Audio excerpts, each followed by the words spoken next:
చంద్రబాబు మంత్రివర్గంలో 8 మంది బీసీలకు స్థానం కల్పించడాన్ని స్వాగతిస్తున్నామని కాంగ్రెస్ సీనియర్ నేత మాజీ ఎంపీ వి హనుమంతరావు అన్నారు.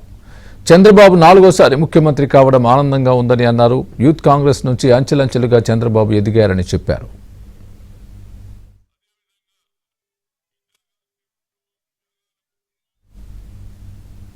కాంగ్రెస్ కూడా బీసీలకు ప్రాధాన్యం ఇస్తుందని తెలిపారు. ఎన్డీఏలో భాగస్వామ్యంగా ఉన్న నితీష్ కుమార్, చంద్రబాబు నాయుడు కులగణన చేయడానికి చొరవ చూపాలని అన్నారు. ప్రియాంక గాంధీ వాయనాడ్లో పోటీ చేస్తే భారీ మెజారిటీతో గెలుస్తారని అన్నారు. రాహుల్ గాంధీ, ప్రియాంక గాంధీ బడుగు బలహీన వర్గాల కోసం కష్టపడుతున్నారని విహెచ్ అన్నారు.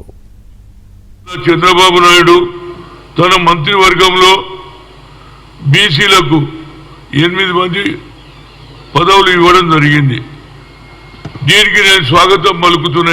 అదేవిధంగా ఇందిరాగాంధీ కుటుంబం, త్యాగాల కుటుంబం, కాంగ్రెస్ పార్టీ కూడా బీసీలకు ప్రాధాన్యత ఇస్తుంది.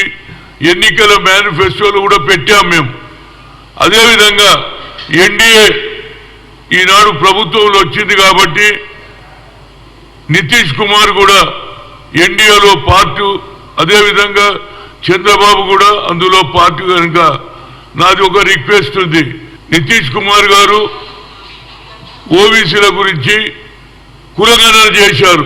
అదేవిధంగా చంద్రబాబు నాయుడు కూడా కులగణన చేయడానికి యావత్ భారతదేశంలో కులగణన జరగాలి, వారికి సరి అయిన న్యాయం జరగాలంటే కులగణన జరుగుతూనే జరుగుతుంది. దీనికి చంద్రబాబు నాయుడు గారు తప్పనిసరిగా ప్రయత్నం చేయాలని కోరుతున్నా.